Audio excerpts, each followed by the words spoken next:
Good afternoon, everyone. My name is Becky Young, and I'm managing partner at Grossman Young and Hammond, an immigration law firm in the Washington, D.C. area. And we are here today for the fourth in a series of webinars about changes in immigration policy and practice during the second Trump administration. I would first of all like to thank our co-sponsor, the Renew Democracy Initiative. We appreciate their collaboration on this webinar. RDI's mission is to advance freedom and democracy and to confront authoritarianism around the world.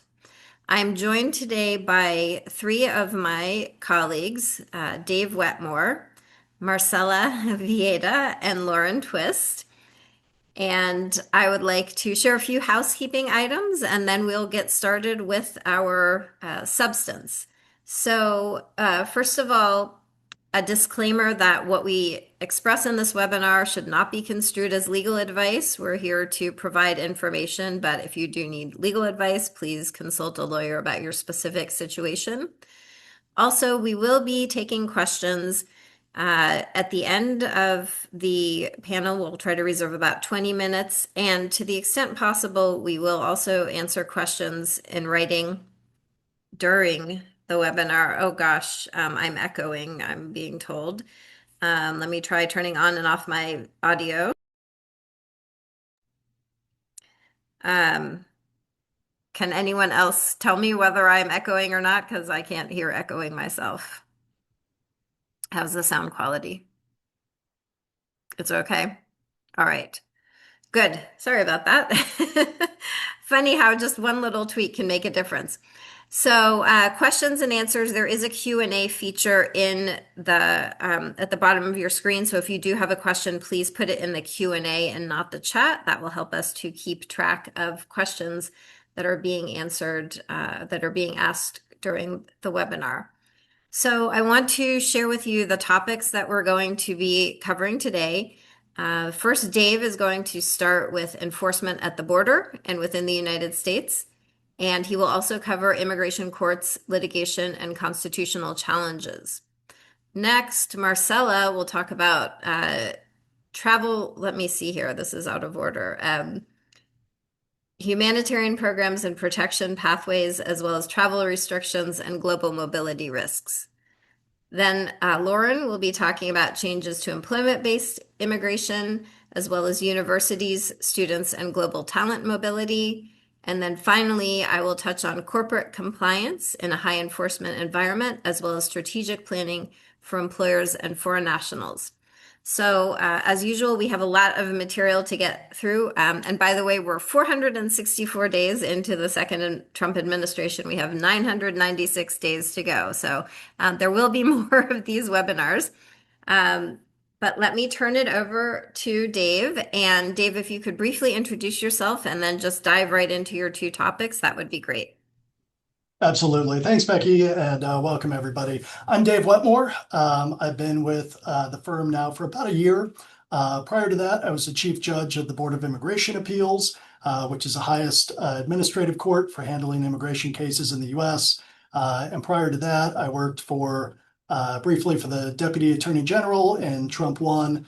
And then I also was a longtime federal litigator in appellate cases in the immigration space for the Department of Justice. So I do have a lot to cover, so I'm going to get right into it. First, we're going to start with enforcement at the border and the interior. So the biggest change recently has been the surge from surge enforcement to targeted enforcement.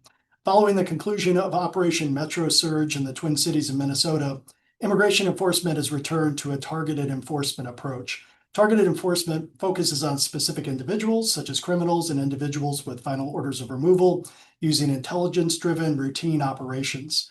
Operations are often target individuals at their home, place of employment, or courthouses. In contrast, surge enforcement, like Operation Metro Surge and the operations in DC, Los Angeles, and Chicago, involved massive, localized, and temporary increases in agents to arrest large numbers of people, including those with no criminal record, often in high visibility raids. This also corresponds to the change in enforcement leadership from Greg Bovino, formerly of CBP, to immigration czar Tom Homan, who comes from an ICE enforcement background and generally favors the targeted approach, which we're seeing now. In addition, we're seeing increased detention at ICE check-ins and USCIS appointments. Detention at ICE check-ins has increased, especially for individuals with final orders of removal, even if they have been even if they've been on a long-term order of supervision. Some of those individuals that have been detained have been on an order of supervision and complying with it for multiple decades before they've been detained. There's also been multiple reports of individuals who have overstayed visas or who have final orders of removal that have been detained at USCIS interviews. Some individuals who have received final orders of removal, but who have been granted withholding of removal or protection under the Convention Against Torture to their home country, have been warned that if they do not voluntarily return to their home country, they could face detention and removal to a third country. We faced that situation recently in a case involving a Cuban client. It's unclear if ICE will actually follow through on its threats to detain the individuals and remove them to a third country, but it's definitely something that we've seen in the not too distant past. We've also seen increased use of alternatives to detention. So ICE is using its Intensive Supervision Appearance Program, or ISAP, to place many more non-detained individuals on GPS tracking ankle monitors or requiring them to use a smartphone app for facial recognition called SmartLink. As well as requiring individuals to do in-person check-ins or telephone check-ins. We've also seen a massive increase in habeas litigation from ICE mandatory detention claims. So this stems from on September 5th of last year, the Board of Immigration Appeals issued a decision in which it held that the immigration judges lack authority to hear bond requests or to grant bond to individuals who are present in the U.S. without admission. So if you weren't inspected, if you didn't come in on a visa and were permitted to enter the United States, you fall into this category. This was a major reinterpretation of the prior understanding of mandatory detention, and it instantly led to a massive increase in habeas corpus litigation over whether those individuals were being improperly denied access to bond hearings. Many of the federal district courts to consider the issue have granted habeas petitions on that basis, and the individuals have received bond hearings before immigration judges. However, the U.S. Court of Appeals for the Fifth Circuit, which has jurisdiction over cases arising in Louisiana, Mississippi, and Texas, has upheld the board's interpretation. Because many of the individuals who are detained throughout the U.S. are transferred to one of the large detention facilities in Texas or Louisiana, their first option for habeas relief is foreclosed.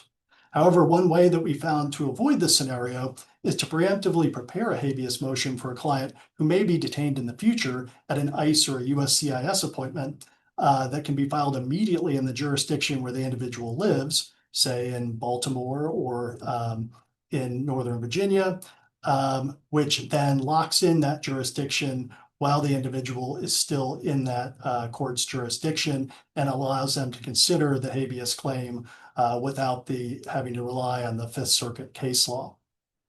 I'd also like to touch on a couple of other recent litigation and court issues. The first is birthright citizenship.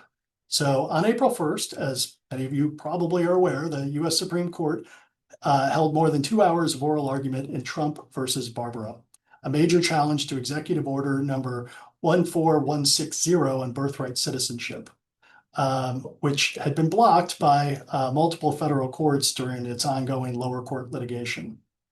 The case raises significant questions regarding the scope and constitutionality of the executive order, and many of the justices appeared skeptical of the Solicitor General's arguments in favor of the executive order. In particular, when the Solicitor General argued that widespread birth tourism in a new world required reinterpreting the Constitution, Chief Justice Roberts replied, "It's a new world, it's the same Constitution."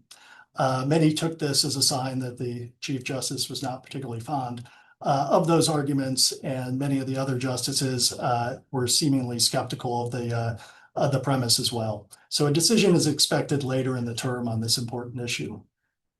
We've also seen increased litigation on third country removals. and pretermission motions. So prior to March of this year, ICE attorneys would regularly move to pretermit or end asylum claims based on agreements that the U.S. had made with foreign governments of countries who have agreed to hear asylum claims for certain individuals who are not citizens of that country if the individuals are ordered removed to that country. The government was generally targeting asylum seekers from Latin America for motions aimed at sending individuals to Ecuador, Guatemala, and Honduras, and it was trying to send African asylum seekers to Uganda. This practice was the subject of numerous lawsuits, and in March, ICE released internal guidance indicating that it would no longer file motions to pretermit asylum proceedings based on the third country asylum cooperative agreements. This has allowed many more individuals to proceed with the merits of their asylum claims since this policy went into effect not long ago. Civil denaturalization increases. So as you may have read recently in the New York Times, the Department of Justice has indicated that they seek to increase the number of civil denaturalization cases. Now, civil denaturalization cases are very labor-intensive cases that are generally handled by the department's Office of Immigration Litigation, where I worked for over a decade, which is located within the department's civil division and is staffed by highly experienced immigration litigators. Civil denaturalization cases have been relatively rare, with most cases focused on war criminals or identity fraud involving international or intentional misrepresentation of identity or concealment of past crimes during the naturalization process. USCIS typically refers far more cases for potential denaturalization than the Office of Immigration Litigation can handle. However, on April 23rd, in the April 23rd article published in the New York Times, it was reported that DOJ planned to send 384 potential civil denaturalization cases to the U.S. attorney's offices to litigate across the country. It remains to be seen if these referrals will result in a sizable uptick in denaturalization cases, because many civil divisions of U.S. attorneys' offices are currently overloaded with the large increase in habeas cases being filed in their districts. So it's definitely something we'll keep an eye on. And finally, I want to touch on some of the changes that we've seen at the Executive Office for Immigration Review. That's the office in DOJ that runs the immigration courts and the Board of Immigration Appeals. It's been widely reported that the Executive Office for Immigration Review has terminated the employment of numerous judges, often with little reason given. It has also hired many military JAGs who often have no immigration law experience to serve as temporary immigration judges. Additionally, it reduced the size of the Board of Immigration Appeals to eliminate all appellate immigration judges who were appointed during the Biden administration.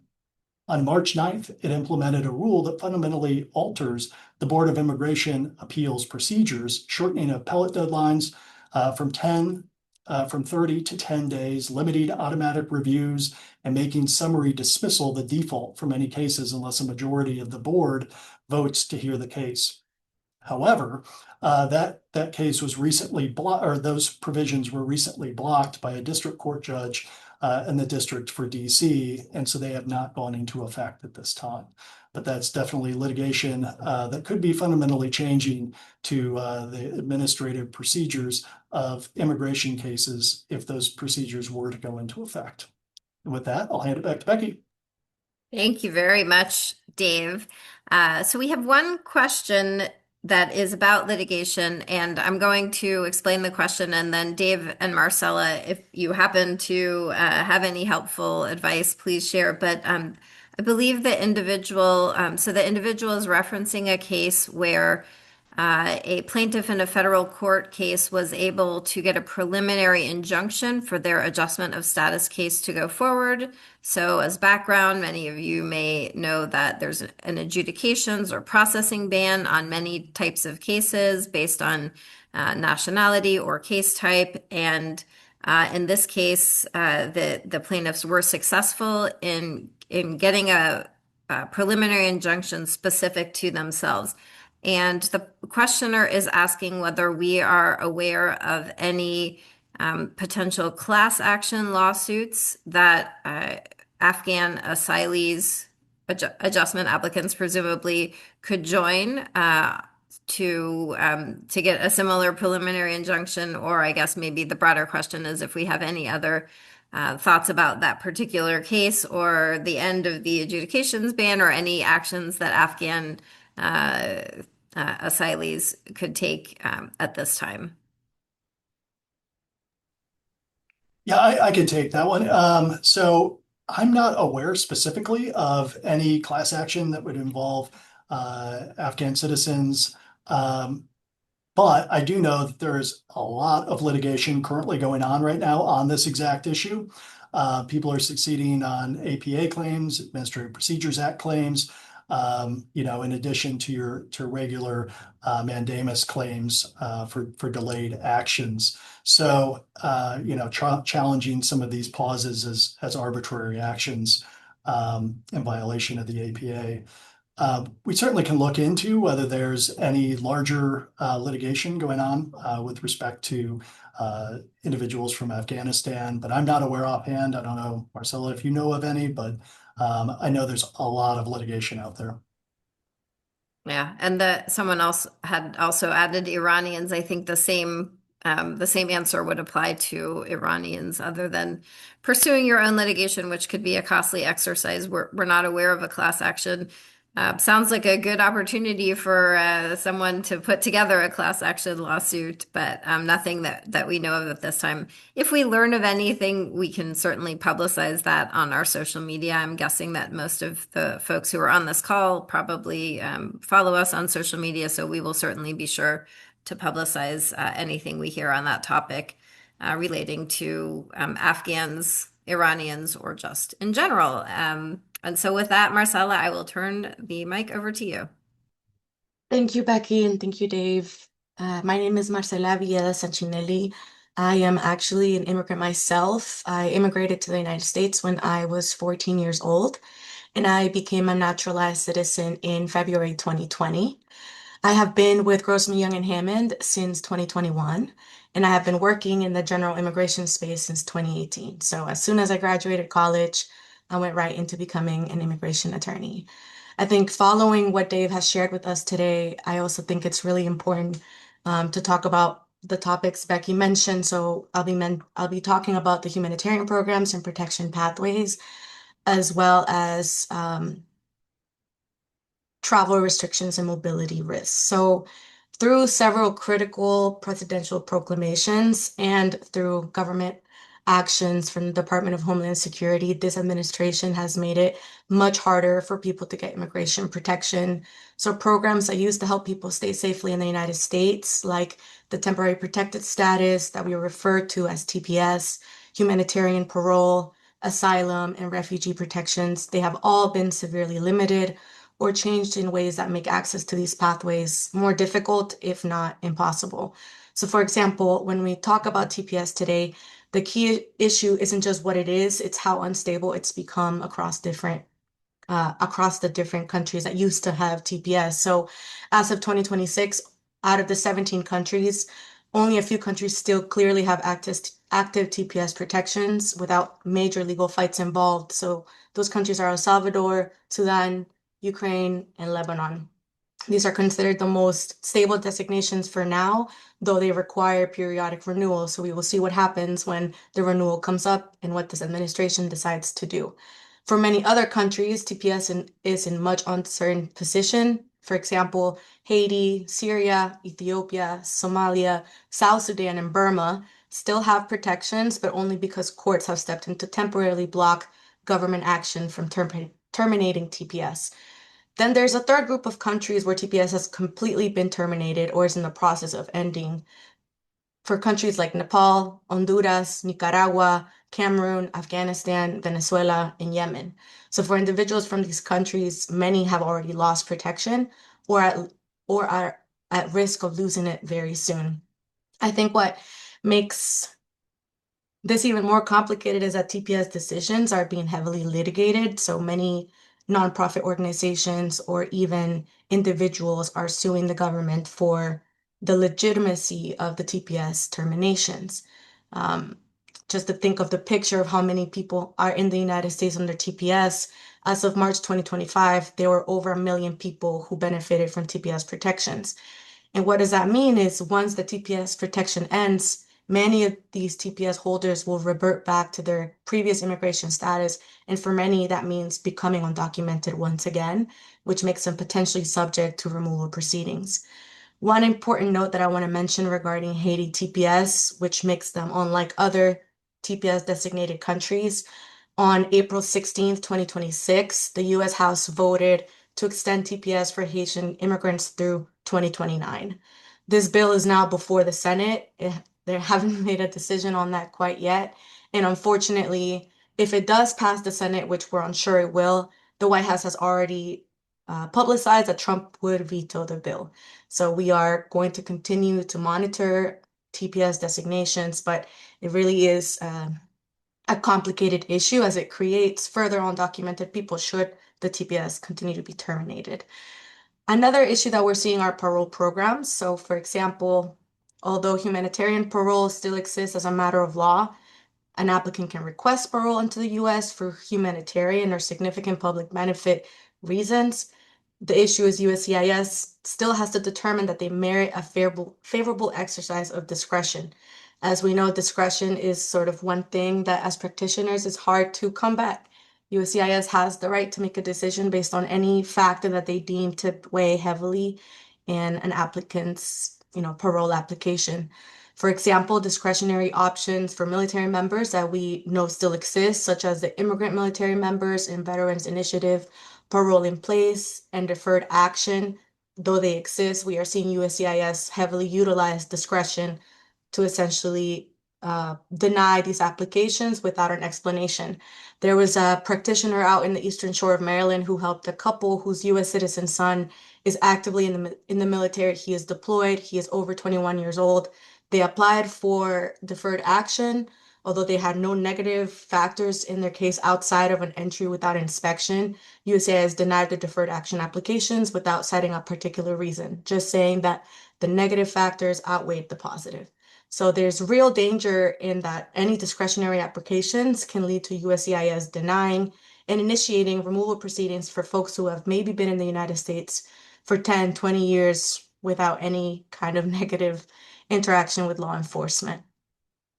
Another policy shift that we're seeing affecting particularly refugee and asylees or asylee applicants is first the revetting of refugee admission. So on February 18th, 2026, DHS issued a memo titled Detention of Refugees Who Have Failed to Adjust to Lawful Permanent Resident Status.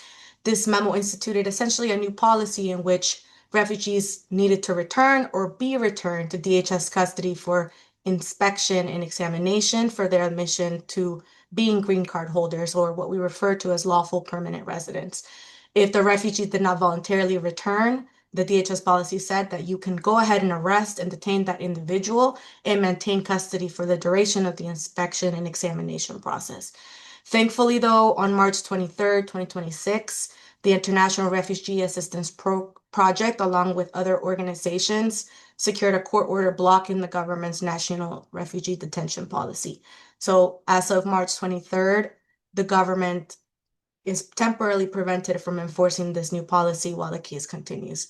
This is a very important development because it does reinforce that refugees should not be detained due to delays in paperwork. That's, how can they be blamed for applying in time, for doing what they're supposed to do, and then be placed in custody and be maintained in custody until DHS, is comfortable with their revetting process.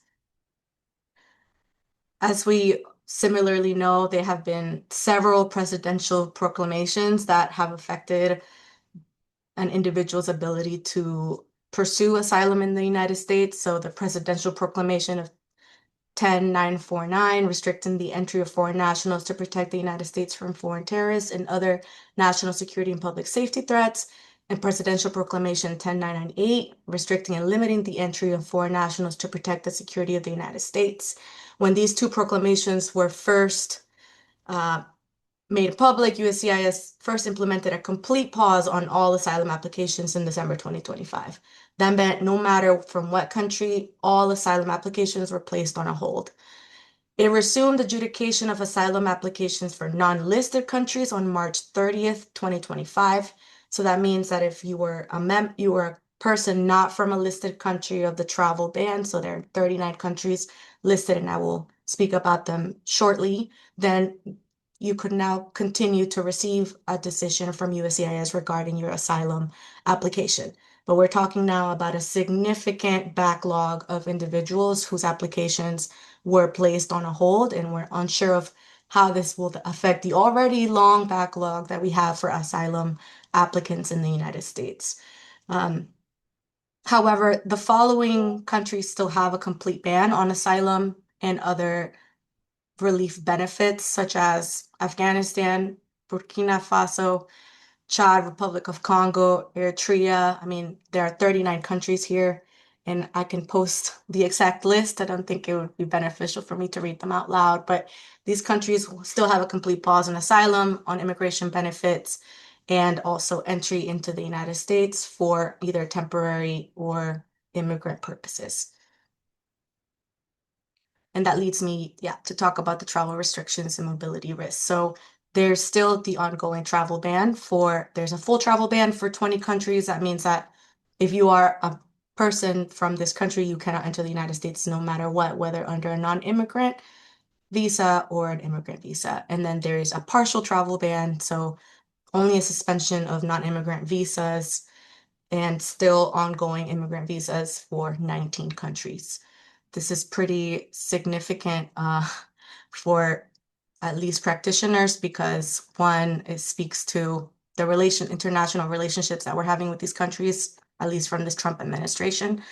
And we're also seeing an enhanced consular vetting from even people from not listed countries. So, for example, there's now an expanded background and social media screening during visa adjudications, and practitioners are seeing U.S. consular officers asking questions to their applicants about a wide range of activities, specifically their social media activities.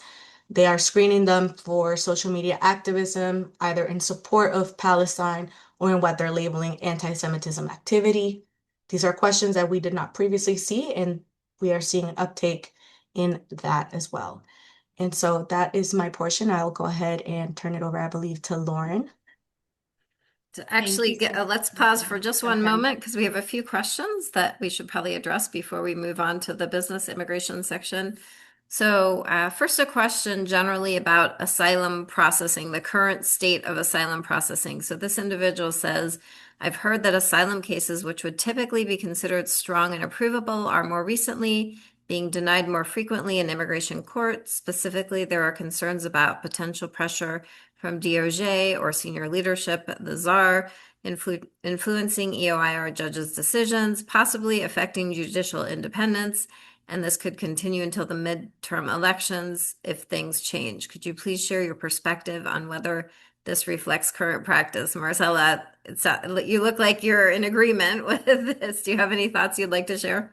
Yes, definitely. And actually, not only independent, judiciary, but also within USCIS. For example, today, a practitioner in Houston, Texas, shared a decision from their local asylum office, which detailed an asylum referral to immigration court as a matter of discretion. So they didn't necessarily say that the person had not experienced past persecution or any of the eligibility for asylum, but they more so said, and I'm going to quote what the notice from the USCIS officer, the language says, the U.S. has identified Venezuela as a country that lacks a competent or cooperative central authority for appropriate security screening and vetting measures. This lack of appropriate oversight directly limits USCIS's ability to meaningfully assess the risk that you may pose to the U.S. and is thereby a negative or a significant negative factor. So, I mean, we're talking about a USCIS officer who is referring an individual's asylum application to court on the basis that they can't do a full screening of the person as they are a part of Venezuela or they come from Venezuela and Venezuela doesn't have proper vetting. I mean, this is just a ridiculous referral. It doesn't have anything particularly to do with the person's actual asylum claim. And it's just a reflection of, yes, not only is the immigration court at this point working together with DHS as we're seeing across the country, but within USCIS, we're also seeing some direct influence to refer more individuals to immigration court. Okay, thank you. And one more question I would like to address orally before we move on is whether there are any updates to the list of countries affected by travel bans that could impact asylum applications. So, my understanding is that the last sort of official update to the list happened at the end of last year. But there's been sort of a recent announcement about asylum cases. And Marcella, do you want to talk about what the most recent development in that regard? Yeah, I think the most recent development is that the pause, which had been no matter what country you are from, or there's a complete pause on asylum applications starting on March 30th, 2025.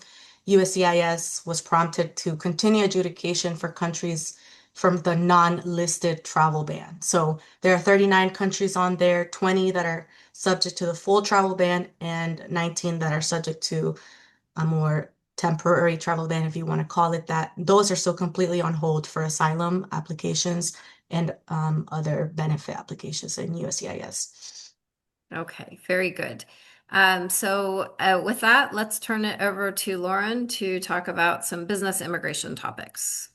Sure. Thank you, Becky. On the employment-based immigration side, in a sense, we're seeing similar policy pushes for more enhanced vetting, stricter scrutiny and adjudication standards applied across a number of employment-based categories.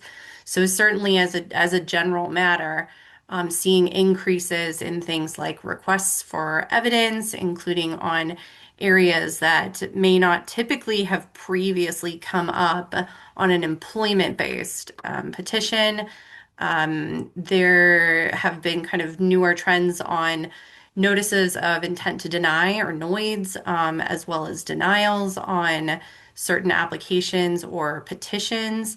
So whether, talking about trends to with national interest waivers, O1s, and EB1 petitions, and seeing a lot more scrutiny and difficulty obtaining approvals on those. As well as in the H-1B context, there have been changes there.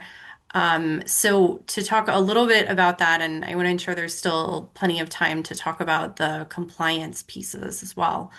Um, but in the immigration or the H-1B context, certainly in the last several months, we've seen changes that relate to the H-1B cap lottery system. So this year's cap lottery program had a wage-weighted system implemented. So instead of a lottery that was based simply around a random selection amidst the numbers of regular cap allocations and the master's cap for those who have a U.S. master's degree or higher.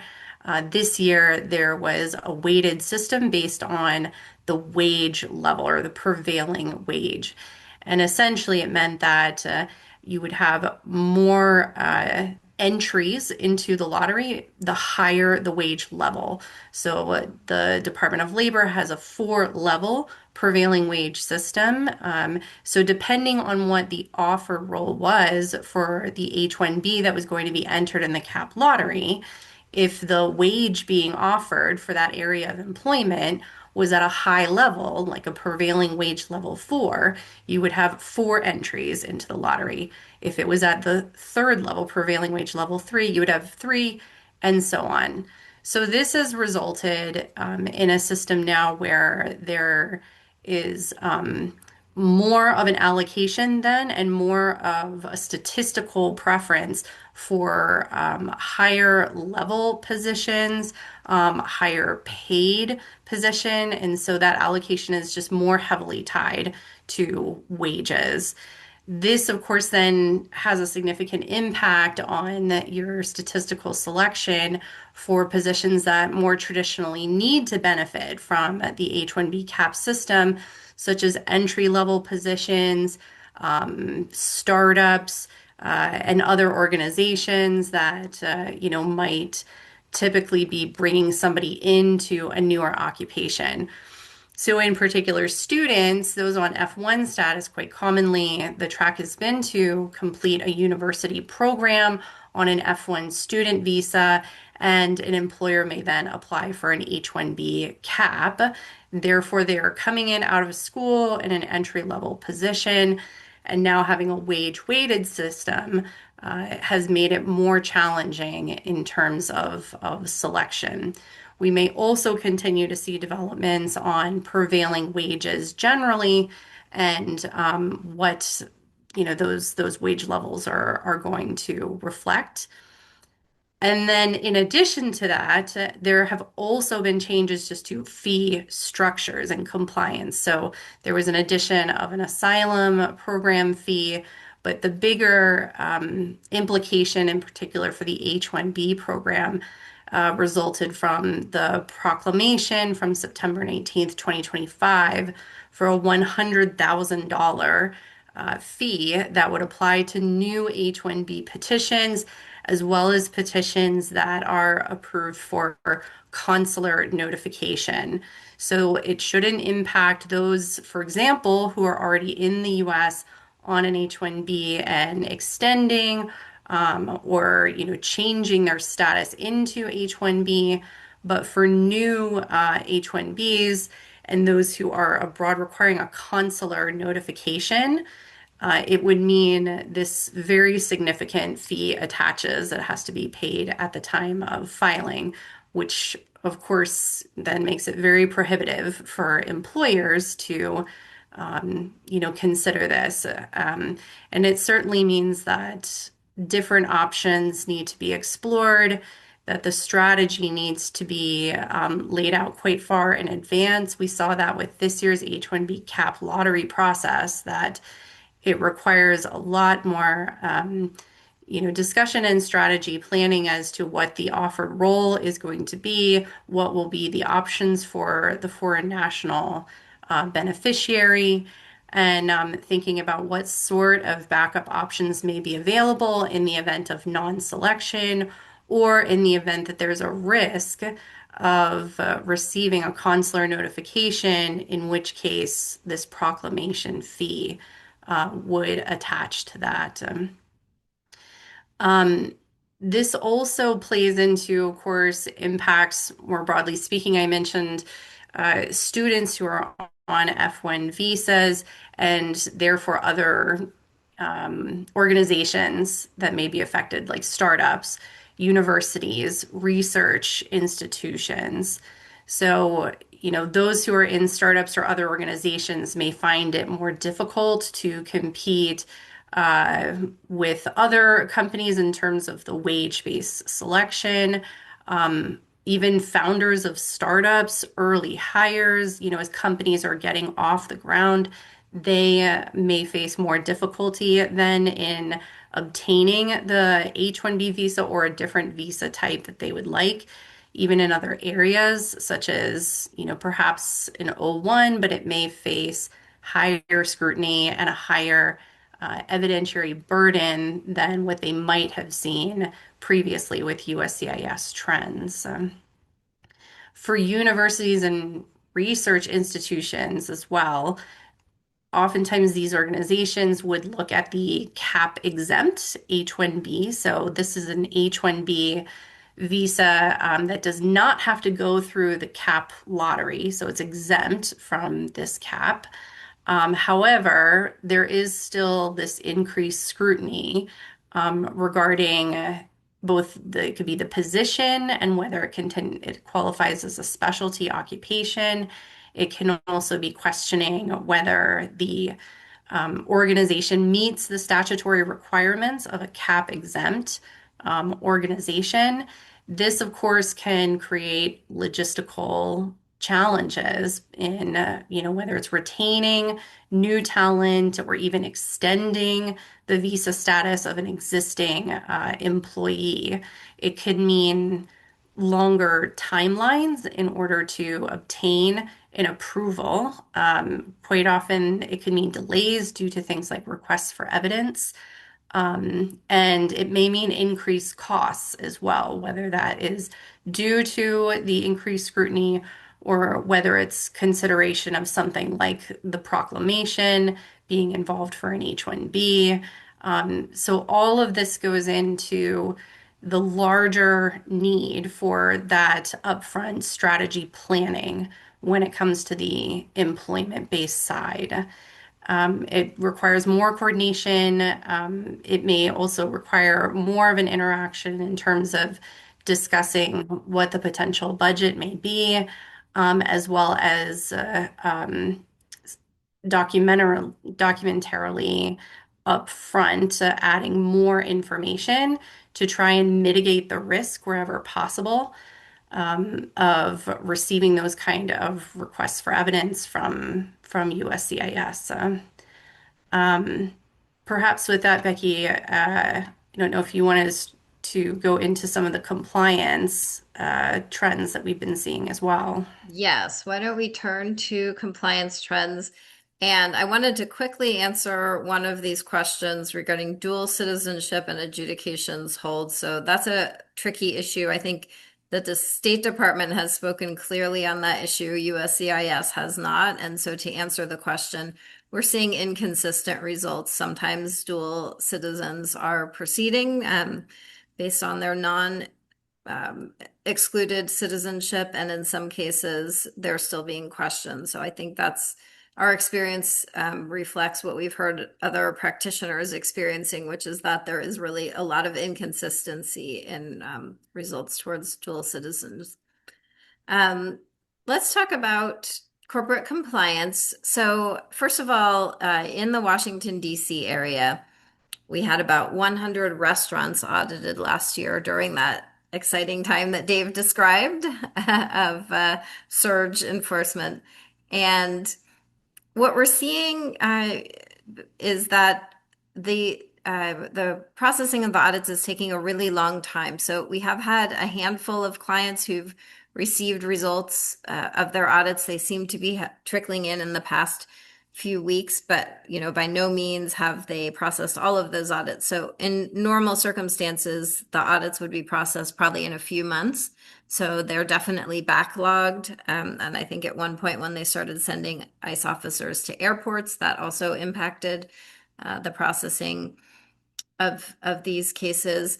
There's been a lot of talk about criminal prosecution. It still remains pretty rare at this point, so it is still a possibility that employers who engage in a pattern and practice of hiring undocumented individuals could be criminally prosecuted, but in practice, we are not seeing that so much as civil fines, requirements to terminate workers, and compliance monitoring. I did want to highlight a recent development with regard to I-9 violations. So there was a fact sheet that was released about a month and a half ago. And if you go to the blog section of our website, there's a recent blog by our of counsel Mary Pivick, which goes into great detail about this fact sheet. But the long and short of it is that there were 17 new substantive violations. So things that had been considered technical violations for decades have now been reclassified as substantive violations. Just one example is using the Spanish version of the form outside of Puerto Rico. So you're not allowed to use the Spanish version of the form outside of Puerto Rico. That used to be a technical violation. Now it's a substantive one. And if you want to learn more about that topic, please check out Mary's blog on our website. The last topic that I will touch on is strategic planning in the employment space. So a few developments that we've seen. One is sort of the need for increasing planning for travel, especially in 2025. I'm happy to say that it's, not as much in 2026, but certainly there have been a lot of concerns, even by business travelers with no inadmissibility issues, just, regular garden variety business travelers expressing great concern about traveling. And our firm does offer specialized representation for business travelers who are crossing the border. So if that's something that's of concern or interest, feel free to reach out to us. A trend that we have seen in business cases are increased denials of national interest waiver, extraordinary ability cases, both immigrant EB1A and non-immigrant O1 cases. So individuals who are considering applying in those categories for a green card or an O1 non-immigrant visa should be aware that, the risk of denial is increased. And when you're looking at your options, that you should consider that in terms both of potentially looking at other options, but also your timeline and considering the risk. Another trend that we have seen recently is, and this is sort of across the board, I suspect that Marcella and Dave are seeing it on their side of the humanitarian side of the practice, is any place where discretion is allowed, where decisions are discretionary, the service is exercising discretion to the extent possible against the applicant. So we're seeing a lot more negative discretion being exercised where we would not have in the past. So just as an example, an H-1B extension of stay or amendment or change of status, that's a discretionary determination. So even if you qualify for the H-1B, the service could still say, we don't feel like giving it to you in our discretion. And so, for example, minor criminal issues, we've had them find old DUIs, for example, a DUI that had been disclosed over the years, but they decided that now the DUI was going to be a problem that would impact the exercise of discretion. So something to be aware of, especially with people who have old criminal or immigration violations. I want to actually go back to the lawsuit. So I had answered a question and I had referred to a lawsuit where there was a preliminary injunction in February. Our colleagues posted in the chat, and this is probably what the caller was in fact referring to was a decision in the past week relating to an Afghan. So apologies, I was thinking about an older case. I actually hadn't heard about the newer case, which is called Abdul Rahimzai versus Noam. Same concept, so a preliminary injunction granted to specific, in this case, Afghan asylum applicants. So the same principles apply. I mean, basically, there's not, at this point, we don't know of any class action. And so the cases that are proceeding are all individual cases, which brings me to the topic of OPT, optional practical training. There's also in the chat a recent decision about OPT relating to specific applicants from banned countries who did win a preliminary injunction. So OPT itself, if you read Project 2025, was definitely in the bullseye. OPT as a whole has not been targeted, but it has been chipped away at through these adjudications, bans, and sort of per country actions. Lauren talked a lot about the H-1B weighted lottery, so I won't go into that further here, but that's definitely been a big change in the past year. The only other item that I wanted to point out, which I think relates to business planning, so we all probably recall what happened at the Hyundai plant in Georgia last year, where many individuals from Korea were detained and I believe ultimately removed. And after that, there was a specialized provision added to the State Department's Foreign Affairs Manual, which references specialized trainers. And it says that if you're traveling to the U.S. for a temporary period to provide training or transfer knowledge to U.S. workers, including on specialized or proprietary techniques, skills, or know-how, necessary for industrial equipment, machinery, or processes that have been acquired or sourced from a company outside the U.S., you can come on a B visitor visa. So you have to get a special visitor visa that's annotated as B1 specialized trainer, but that's a new provision of the FAM that I believe was directly in response to that Hyundai situation. So that is good to know about. Dave and Marcella, I want to ask another question from the chat, and either one of you can take this. This person is asking about mandamus and NTA. So the first part of the question is whether you think that filing a mandamus might increase the likelihood of detention?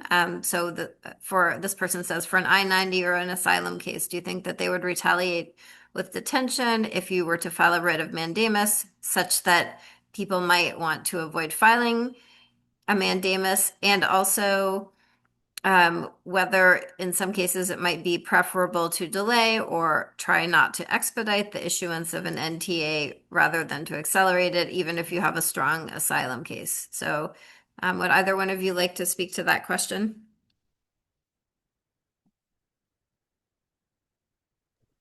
I mean, it's not something that I've seen in some of the mandamus work that I've done, that typically is a good way to pry things loose. We'll often reach out and reveal the fact that we may be filing the mandamus in advance before we file it and have a negotiation there. Sometimes that springs things loose.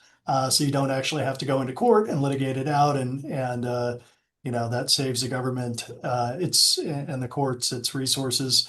So yeah, it's not something that we've really seen as a coercive tactic. I'm not saying it couldn't happen or it won't happen, but it's not something that I personally have experienced or heard about in our practice. Yeah, and I Okay. think maybe to add a little bit of color to that too, I think generally making a good investigative work into your clients, like previous immigration and other kind of criminal history violations, as Becky noted earlier, would be really helpful in any kind of federal or even like USCIS action that you take.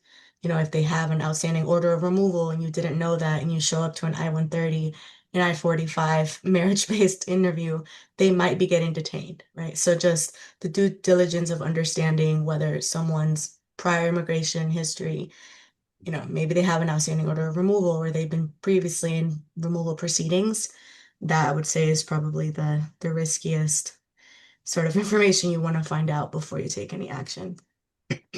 Yeah, and I'd just note that that's really easy to obtain. You just go to EOIR's case status website, you type in the A number and the country of citizenship, and it'll pop up and show whether there's an outstanding order, whether there were prior proceedings. All that is right there. It takes 2 seconds to do, and it's definitely recommended to do it in every case before a client would be exposed to a potential detention situation. Okay, thank you. So we have a question about traveling for an interview and um, the question. So this is a very fact-specific question, and I think, it might be hard for us to answer this question without um, more context, but basically this individual says they were approved as an R2 religious worker, and they're from Brazil. They wonder how safe it would be to book an interview and be able to return to the US. It was approved with an RFE, but it was highly recommended not to travel for the stamp interview in Brazil. So I'm not aware of any specific reason that in general someone shouldn't travel back to Brazil for an interview, but there certainly might be fact-specific reasons in this particular case why the person, if a lawyer is recommending not to travel. But Lauren, in general, relating to religious workers in Brazil, do you have any thoughts about, without knowing any other facts, whether there are any particular risks?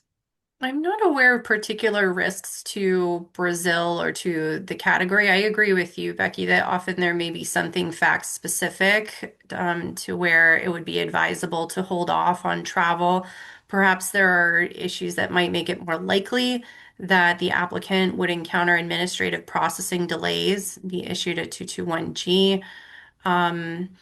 That would probably be the type of thing maybe to discuss individually.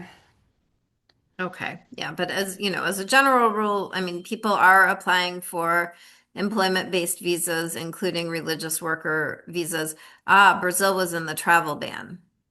Yeah, but it's only for immigrant visas, so the R2 For wouldn't be immigrant. affected.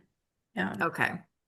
Yeah, we have a big chart that we use because there are many different bans, and so we definitely don't have a running list in our head, but thank you, Marcella. So, yeah, I mean, if it's in the immigrant visa ban, it is legally possible to get a non-immigrant visa, but that doesn't necessarily mean that that there are not facts that might make it complicated in a particular case. Um, so here's a question. Let me put this one to you, David and Marcella. I don't know if either of you work with SIJ cases, but this person is asking if we've seen any movement on approving individuals with an SIJ application that was already approved by a judge, specifically SIJ applicants from a travel ban country. And I'm guessing that like they might be thinking about Afghan applicants in particular, but I think there's so much that we don't know about which cases they're processing and which cases they're not processing right now. They haven't actually said it explicitly. Have either of you seen any SIJ cases for travel ban for individuals from travel ban countries approved this year? I have not, but I do. One thing to note regarding SIJ is just the deferred action piece of SIJS. I think that's a big one. That on starting after May 10th, 2026, USCIS will no longer automatically conduct deferred action for SIJS, which means that they will not be eligible for work authorization or other benefits pending their I-360 application. So beyond just what is happening with the travel ban, and if you are under a listed country, it's also a general policy starting May 10th that SIJS applicants will no longer be given deferred action. So that is very problematic for SIJS applicants. Understood. Thank you. Okay, Lauren, here's a question about STEM OPT. So I'm not sure whether we're going to have a lot of useful guidance. Unfortunately, a lot of these, the USCIS is not providing a lot of guidance about many of these, but someone is asking about the 180-day OPT extension. So if you file a timely STEM extension before your your regular OPT expires, and that application is still pending when your OPT ends, you get work authorization automatically for 180 days. So the person would like to know what happens once the 180-day extension period ends, especially if the applicant also exceeds the allowable unemployment limit during that time. Lauren, do you have any thoughts on that question? Yeah, a couple of initial thoughts, and this is also a situation where looking at the specific facts may be helpful. There is a premium processing option now for STEM OPT. So one thing would be to look at whether this was upgraded at any point to premium processing to get a decision. If it related to an OPT that was, part of an adjudication hold. I do understand there has been, some instances of litigation around that. I don't know from the facts on that particular one, but that would probably be a discussion to be held then, if maybe looking at litigation would make sense. Um, it still is a bit of a separate question too, as to an accrual of unemployment time that is happening during this period. So that would also be something to discuss as to, how many days are happening now since the expiration of the automatic extension, and is it reaching that 150-day limit? So thank you for that, Lauren. The individual who asked about the R2 clarified that their spouse is waiting for a national interest waiver, so that definitely changes things because an R2 is a non-immigrant status. So I would not recommend that anyone who is in the immigrant visa process go abroad to apply for a non-immigrant visa at this time. Again, it's fact specific. There are situations where it is possible, but as a general rule, it's risky. And certainly in 2026, it's risky. So I think that's probably the factor that if this person was advised not to travel and get a visa, that would be why. Okay, and we're at 4 o'clock p.m. So there's one question. I'm going to see if we can answer it quickly. Someone's asking us to introduce litigation. Certainly, if there are clients that would like us to litigate, please feel free to give us a call. But let's just look at this last question. This person says they filed an I-539 last summer. They left before 180 days. The B visa was canceled a week after they left the country. Last week, they received a notice that the I-539 was approved. Could the B visa be reinstated, or would it facilitate the application for the new B visa? I guess it depends if the B visa was canceled for having, specifically for the reason of having stayed during that time when you actually were in a period of authorized stay. Yes, I think that would be worth attempting to apply for a new visa. And that's definitely an issue that we could consult on. If you are interested, feel free to reach out to us. And it's 4:01, so we'll wrap up for today. But thank you all for joining us. We got through all the questions. I hope this was helpful. We'll definitely be doing another one of these. So thank you very much and have a wonderful afternoon. Bye-bye.